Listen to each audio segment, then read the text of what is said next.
Step away from my son." Lucas Weston's voice cut through the silence. He stood frozen in the doorway, staring at something that made no sense. His son, the boy who couldn't sleep through the night without screaming in pain, was nestled in Diana's arms on the floor, laughing softly.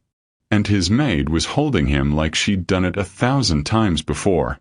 Diana turned slowly, tears streaming down her face, like she'd been caught doing something sacred. "I was just comforting him," she whispered. The medication bottle slipped from Lucas's hand and hit the marble floor. He moved without thinking. Fury, confusion, betrayal. His body stepping between them. "Get your hands off him." "Daddy, no." Braden's cry shattered everything. "She makes me feel better. Please don't send her away." Lucas froze. "Pack your things," he said, voice shaking. "You're fired." Diana looked at him with something that wasn't fear. It was heartbreak. "Your wife Emma asked me to come," she said quietly, "before she died. She told me to watch over our son." Then she walked out, and Lucas stood there alone, watching his son sob for the woman who was already gone. That night, Braden wouldn't eat, wouldn't sleep, just waited by the window. 2 days later, Lucas found an encrypted email buried in Emma's old laptop. His wife, radiant and healthy, messaging someone named D. They'd known each other, and he'd had no idea. Before we continue, hit subscribe, like this video, and tell me in the comments where in the world you're watching from. I believe this story found you today for a reason, because sometimes the people we push away are the ones sent to save us. Stay with me. 30 minutes later, Marcus, his head of security, knocked on the study door. "Sir, the woman you fired." She collapsed in the driveway. Lucas was moving before he could think. Diana was slumped against her car, barely conscious, her skin pale as ash. He knelt beside her, the anger from earlier completely gone. "Call an ambulance," he told Marcus. "Now." The paramedic arrived fast. He checked Diana's vitals, looked into her eyes, and his expression darkened. He pulled Lucas aside. "Mr. Weston, this woman is severely malnourished. Her immune system is compromised. If I had to guess, she's been sick for a long time." Lucas's stomach dropped. How long? Could be chronic. Could be terminal. Diana's eyes fluttered open. She tried to sit up, pushing away help. "I'm fine. Just let me go." "You're not going anywhere," Lucas said, voice rough. He crouched in front of her.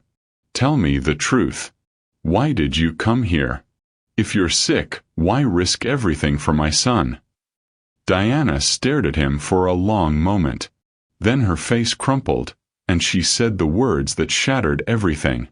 "Because Emma told me Braden is my son." Lucas went cold. "What?" "I was your surrogate," Diana whispered, tears streaming. 7 years ago. I carried him. I gave birth to him. Emma found me before she died. She sent me an email begging me to save our child." Lucas couldn't breathe. "You're lying." Diana reached into her jacket with shaking hands and pulled out a folded paper. "Read it." Lucas opened it. It was an email from Emma, dated 1 week before her death. "Diana, I found the surrogacy records. You're Braden's biological mother. He's sick, and I think my parents are behind it. If anything happens to me, please find him. Save him the way I couldn't save you. I'm so sorry I let them take you from us." Lucas's hands trembled. "Who took you from us?" Diana closed her eyes. "Your in-laws. The Ashfords." Lucas paced his study, Diana's words echoing in his mind. "I was your surrogate." He'd called the paramedics off, demanding she stay until he got answers. Now she sat across from him, hands folded, eyes fixed on the floor. "Explain," Lucas said, voice like ice. Everything. Diana took a shaky breath. Emma contacted me 3 years ago. She said if anything happened to her, I needed to keep Braden safe. Safe from what? She didn't say. Just that people close to you couldn't be trusted. Lucas's jaw clenched. You expect me to believe my dead wife sent you, a stranger, to protect my son? I'm not a stranger, Diana whispered. Not to him. Lucas called Marcus the moment Diana left the room. I want everything on Diana Torres. Employment history, medical records, criminal background, everything. The report came back within hours. Former registered nurse. Spotless record. Then nothing. A 7-year gap in employment that started exactly 9 months before Braden's birth. Lucas stared at the timeline, his chest tightening. She was telling the truth. He found Diana in the kitchen, preparing Braden's dinner. You were a nurse, he said. Why'd you quit? Diana's hands stilled. Because I gave birth to a baby I'd never get to raise. Emma didn't tell me about you. She wasn't allowed to. Diana turned to face him. Your in-laws made sure of that. Lucas stepped closer. What did they do? Diana met his eyes. Ask them yourself. You have 24 hours, Lucas said, voice cold. Then you're gone. Diana nodded and walked away without another word. That night, Lucas woke to Braden's screams. He ran to his son's room and found Diana already there, kneeling beside the bed. She was mixing something in a small bowl. Herbs, oils, something that smelled like eucalyptus and lavender. What the hell are you doing? Lucas demanded. Saving him, Diana said calmly. She pressed the mixture to Braden's chest, whispering something Lucas couldn't hear. Within minutes, Braden's breathing steadied. The fever broke. Color returned to his face. Lucas stood frozen in the doorway, watching this woman, this stranger who wasn't a stranger, perform a miracle doctors couldn't. Diana looked up at him, tears in her eyes. I told you. I'm his mother. I'll always come when he needs me. Lucas didn't know whether to thank her or call security. So he did neither. He just stood there, torn between gratitude and terror, wondering what other secrets Emma had taken to her grave. Lucas sat alone in his study at 2 a.m., Emma's laptop glowing in the darkness. He'd locked it away after her death, unable to face the memories. But tonight, Diana's words haunted him. Your wife asked me to come. His fingers trembled as he opened the device. The wallpaper, Emma and Braden at the beach, both laughing, made his chest ache. He started searching. Photos, documents, calendar entries. Nothing unusual. Then he saw it. A folder labeled Personal, encrypted. Lucas dialed Marcus. I need you here. Now. Marcus arrived within 20 minutes, laptop bag in hand. What are we looking for? I don't know, Lucas admitted. But Emma hid something. I need to know what. It took Marcus an hour to crack the encryption. When the folder opened, Lucas's breath caught. Dozens of emails. All exchanged between Emma and someone listed only as D. He clicked the first one, dated 4 years ago. D, I know this goes against our agreement, but I need to see you again. You gave us the greatest gift. Please. Just once. Lucas scrolled down.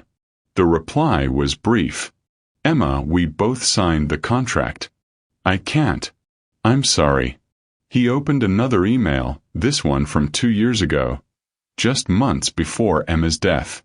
D, they're watching me now. I think they know I contacted you. If anything happens to me, please find Braden. He needs you. He needs his mother. Lucas felt the blood drain from his face. Who was she afraid of? Marcus asked quietly. Lucas didn't answer. He printed everything, every email, every desperate plea, every warning Emma had left behind. He found Diana in the guest room, packing her belongings. "Stop," Lucas said, voice raw. Diana turned, eyes red from crying. Lucas held up the stack of papers. "Who is D?" Diana's face went pale. She sank onto the bed. "That's me," she whispered. "Diana." Lucas stepped closer, hand shaking. Emma was afraid of someone. She said, they were watching her. Who was she talking about? Diana looked up at him, fear and resignation mixing in her expression. "Your in-laws," she said quietly. "Richard and Margaret Ashford. They're the ones who forced Emma to cut contact with me after Braden was born. They're the ones who made sure I could never see my son." Lucas's world tilted. "And if Emma's emails are right," Diana continued, voice breaking, "they're the reason she's dead." Diana stood by the window, arms wrapped around herself like she was trying to hold the pieces together. Lucas waited, barely breathing. "7 years ago," Diana began, voice barely above a whisper, "I was a gestational surrogate for you and Emma. You were traveling constantly for work. You never met me. Emma handled everything." Lucas's mind raced back. The fertility treatments. Emma's joy when they found a surrogate. He'd signed papers without reading them, trusting Emma completely. "The pregnancy was difficult," Diana continued. "High blood pressure complications. Emma visited me every week. We became friends. Real friends." Her voice cracked. "And I did something surrogates aren't supposed to do." "What?" "I fell in love with the baby." Diana turned to face him, tears streaming down her face. "When Braden was born, I held him for 5 minutes. That's all they allowed. Emma saw my face. She knew what it was doing to me." Lucas remembered that day. The joy. The relief. He'd never thought about the woman who'd carried his son. "Emma promised we'd stay in touch," Diana said. "She said I could be part of his life, even if just from a distance. Letters, photos, updates." She laughed bitterly. "But your in-laws found out." "The Ashfords." Diana nodded. "They said I was unstable. A legal risk. They threatened to sue Emma for breach of contract if she contacted me again." Her hands trembled. "So I walked away. I honored the agreement.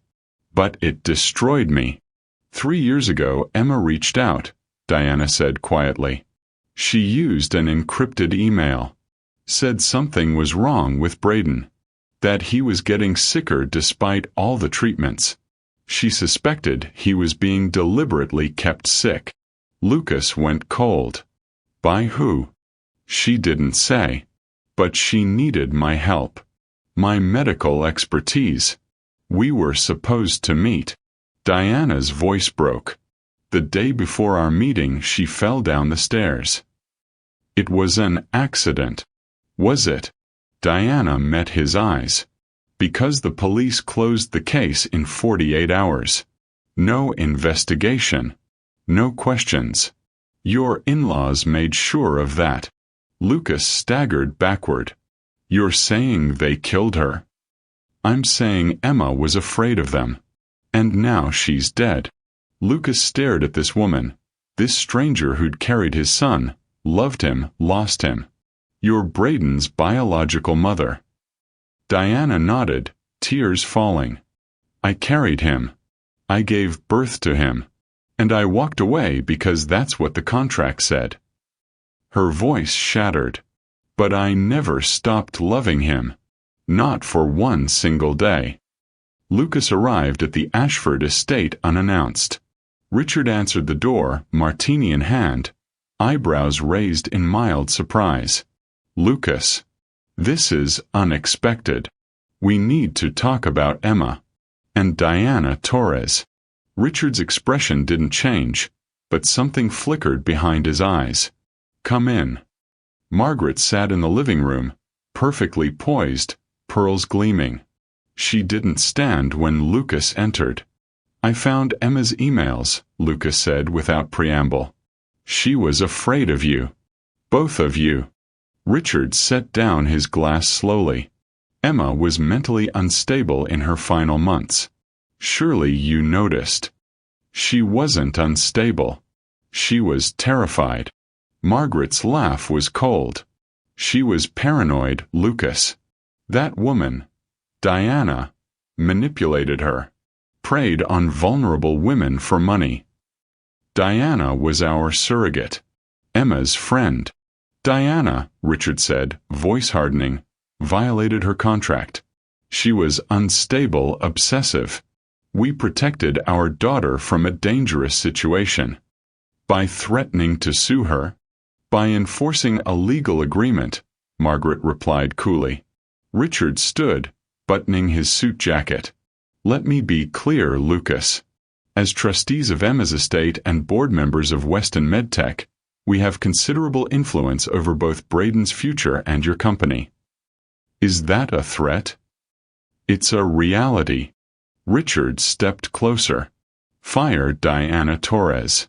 Immediately. And enroll Braden in the medical program we've selected. Specialists who know what they're doing. Braden's getting better with Diana's care." Margaret's smile was arctic. "Or so you think. The boy needs proper treatment, not herbs and superstition." Lucas's jaw clenched. "I'm not firing her. And I'm not putting Braden in your program." Richard's eyes went cold. "Then you leave us no choice." The letter arrived the next morning via courier. Lucas's hands shook as he read it. Emergency petition for custody. Richard and Margaret Ashford versus Lucas Weston. Grounds: unfit parent. Allowing unauthorized, mentally unstable individual to provide medical care. Neglect of child's welfare. Emotional instability following spouse's death. The hearing was set for 2 weeks. Diana found him in his study, staring at the document. She read it over his shoulder, and her face went white. "This psychological evaluation," she whispered, pointing to an attachment. "I never had one." Lucas looked up sharply. "What?" "They forged it." Diana's hands trembled. "Every word is fabricated. Attachment disorder. Boundary violations. Terminated from nursing position for inappropriate conduct." None of it is true. Lucas stood, rage flooding through him. "They planned this." Diana nodded, tears streaming down her face. "Lucas, they've been planning this for years. Since the moment I gave birth to Braden." Her voice broke. "They never intended to let me near him. And they'll destroy anyone who tries to stop them." Lucas met her eyes. "Then we fight back. With everything we have." Marcus arrived at Lucas's office with a locked briefcase and a grim expression. "You need to see this. Now." He spread lab reports across the desk. Lucas stared at the data, not understanding. "I had Braden's medication tested," Marcus said quietly. "Immunex D. The drug your company manufactures. And it's contaminated. Deliberately." Marcus pointed to a highlighted section. "Trace amounts of cyclosporin, an immunosuppressant. It's not strengthening Braden's immune system. It's destroying it." Lucas felt the room tilt. "That's impossible. I traced the contamination to production line 7. The one the Ashfords personally oversee." Marcus's jaw tightened. "Lucas, they've been poisoning your son." Diana spread Braden's medical records across the kitchen table, her nursing training kicking in. She traced the timeline with her finger, her face growing paler with each page. "Look," she said, pointing. "Braden was stable until 13 months ago. Then he started Immunex-D, and everything declined. Fevers, infections, organ stress, all symptoms of immune suppression. Lucas stared at the charts, nausea rising in his throat. My own company. Not your company. Theirs. Diana's voice hardened. I'm stopping the medication immediately, and starting him on natural immune boosters, medicinal mushrooms, vitamin protocols, proper nutrition. Will it work? Diana met his eyes. It did for Emma. Before they convinced her to stop. Within 3 days, Braden's fever disappeared. Within a week, he was eating normally. His color returned. His energy soared. Lucas watched his son laugh for the first time in months and wanted to destroy everything the Ashfords had touched. Marcus returned with more evidence. It gets worse. He laid out financial records. Offshore accounts, falsified invoices, phantom patient trials. The Ashfords have been embezzling from Weston MedTech for years. Millions. They inflate treatment costs, bill for non-existent patients, then pocket the difference. Lucas scanned the documents, his blood boiling. How long? Since they joined the board. 7 years. Right after Braden was born. Marcus nodded grimly. If Braden recovers, the whole scheme collapses. No more need for expensive treatments. No more justification for their research budgets. He paused. Lucas, there's something else. What? Marcus pulled out a final document. An internal email from Emma's account, sent to the company's legal team 2 years ago. I have evidence of fraud within Weston MedTech. I'm requesting an independent audit of all research funding and patient trials overseen by R. and M. Ashford. The email was dated 3 days before Emma's death. Lucas's hands shook. They killed her. She discovered the fraud, Marcus said quietly. She threatened their empire. So they pushed her down those stairs and made it look like an accident. Diana stood in the doorway, tears streaming down her face. And now they're coming for Braden. Braden sat at the kitchen table, watching Diana prepare his lunch. His color had returned, his eyes bright with curiosity instead of pain. Diana? He asked softly. Yes, sweetheart. Why do you look at me like that? Diana's hands stilled over the cutting board. Like what? Like you're sad and happy at the same time. Diana turned away, blinking back tears. I'm just glad you're feeling better. But Braden wasn't satisfied. Do you have kids? The knife slipped. Diana caught it, her knuckles white. I did. Once. What happened to them? Diana's voice broke. I had to let them go. Lucas watched them from his study window. The way Braden gravitated toward Diana. The way he reached for her hand when he was uncertain. The way she knew, without asking, exactly what he needed. It wasn't just familiarity. It was something deeper. Cellular. Undeniable. That afternoon, Braden tripped in the garden and scraped his knee. He didn't call for Lucas. He called for Diana. She was there in seconds, kneeling beside him, examining the wound with practiced hands. You're okay, baby. I've got you. It hurts, Braden whimpered. I know. Diana kissed his forehead. But you're so brave. The bravest boy I know. Lucas stood in the doorway, watching his son melt into Diana's embrace, and realized Braden had never been that comfortable with anyone. Not the nannies. Not even him. That night, Lucas woke to screaming. He ran toward Braden's room, but Diana was already there, pulling his son into her arms. Mama, Braden sobbed into her shoulder. I dreamed you left. Diana's breath caught. I'm here. I'm here. I'll always be here. She rocked him gently, humming something soft and ancient. Within minutes, Braden was asleep. Lucas stood frozen in the doorway, his heart shattering. His son had called her Mama, and Diana had answered like she'd been waiting 7 years to hear it. Lucas found Diana in the hallway, tears streaming down her face. "I'm sorry," she whispered. "I shouldn't have, he didn't mean." "Diana." Lucas took her hand. "Stop." She looked up at him, broken. "I was wrong," Lucas said quietly. "About everything. Emma chose you for a reason. She knew what I couldn't see, that Braden needed you. That he's always needed you." Diana shook her head. "I gave him away. What kind of mother does that?" Lucas squeezed her hand.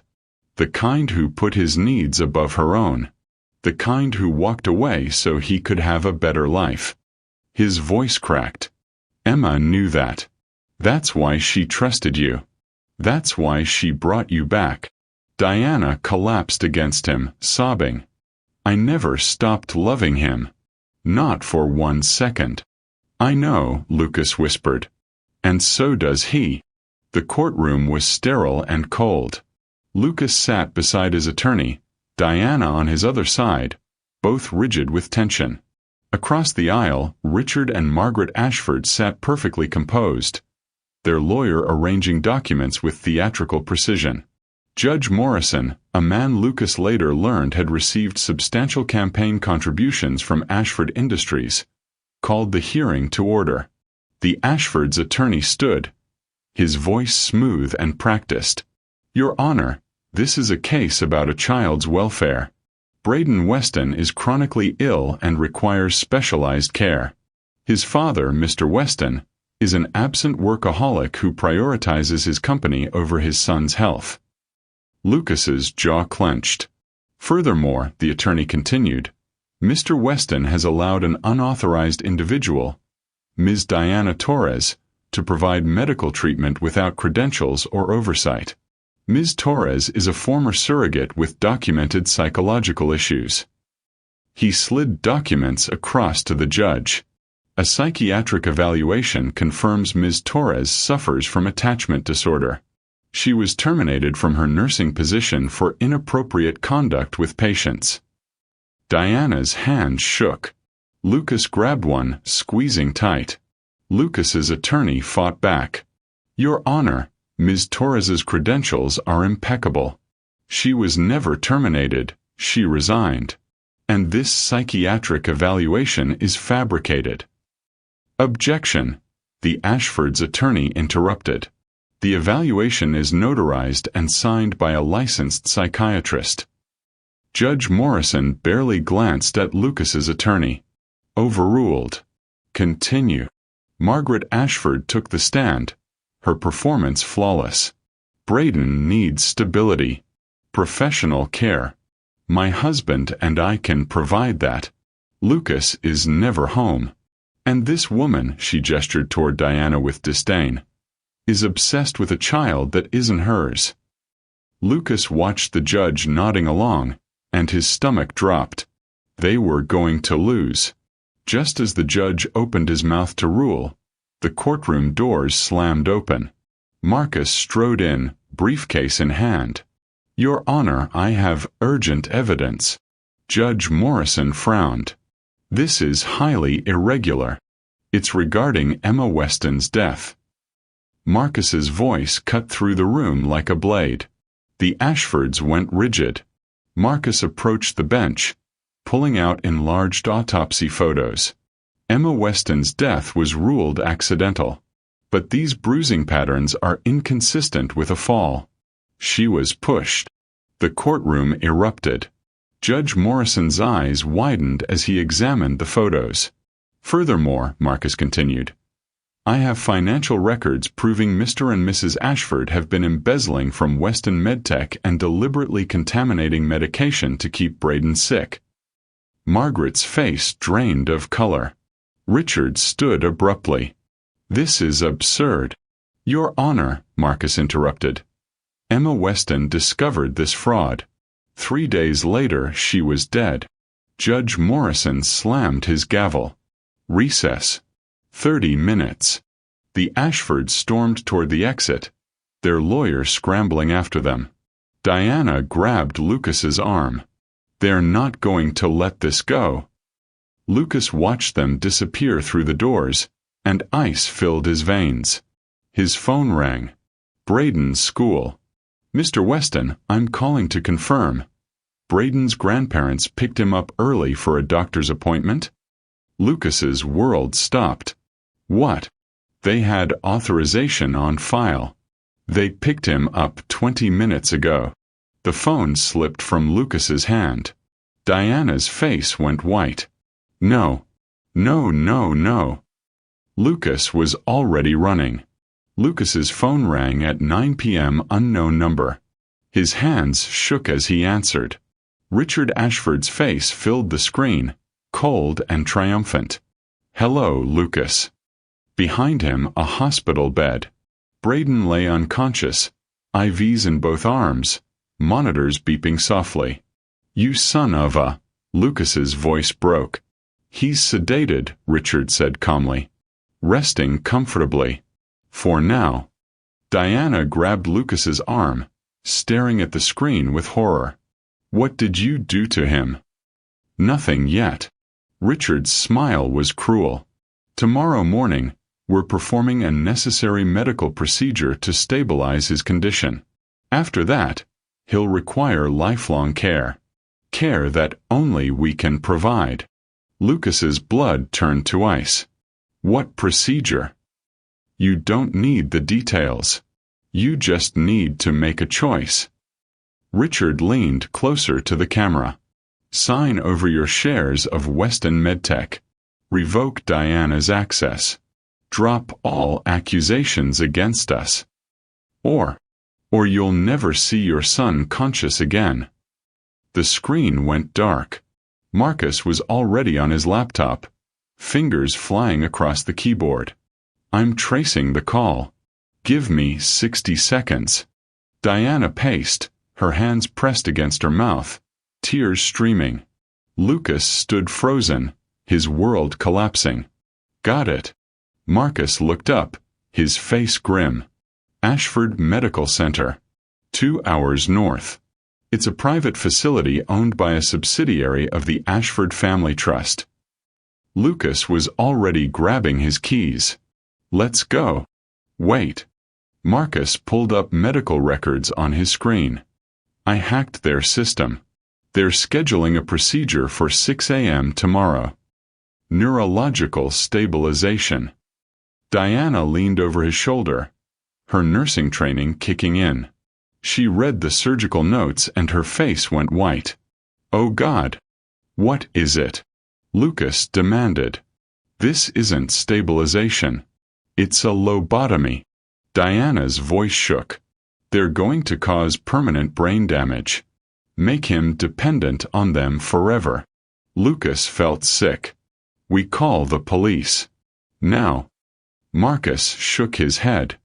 I already tried. The local precinct near that facility? The Ashfords donate heavily to their budget. We report this, they'll stall until it's too late. Then what do we do? Marcus stood, his expression hard. We go get him ourselves.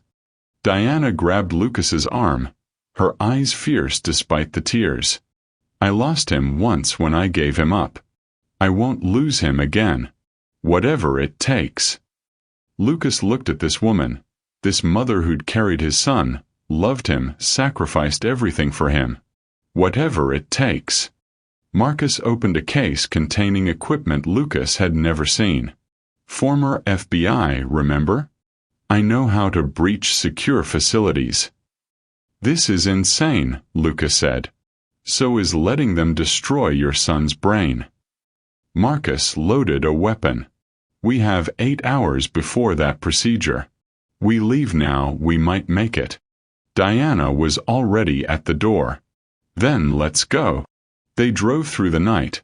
3 people racing against time to save a child from monsters who shared his blood. They reached Ashford Medical Center at 3 a.m. The building loomed against the dark sky, sterile and fortress-like. Marcus cut the fence behind the facility. Security cameras on a loop. We have 12 minutes. They moved through shadows, Diana's heart hammering so loud she was certain someone would hear it. Marcus bypassed the door lock. They slipped inside. The hallway was empty, fluorescent lights humming. Marcus checked his phone. 3rd floor. Room 312. They took the stairs, every footstep echoing like thunder. Braden lay in the bed, small and pale, monitors beeping softly. IVs snaked into his arms. "Baby," Diana whispered, rushing to his side. Her hands moved with practiced precision, disconnecting the IVs, checking his vitals.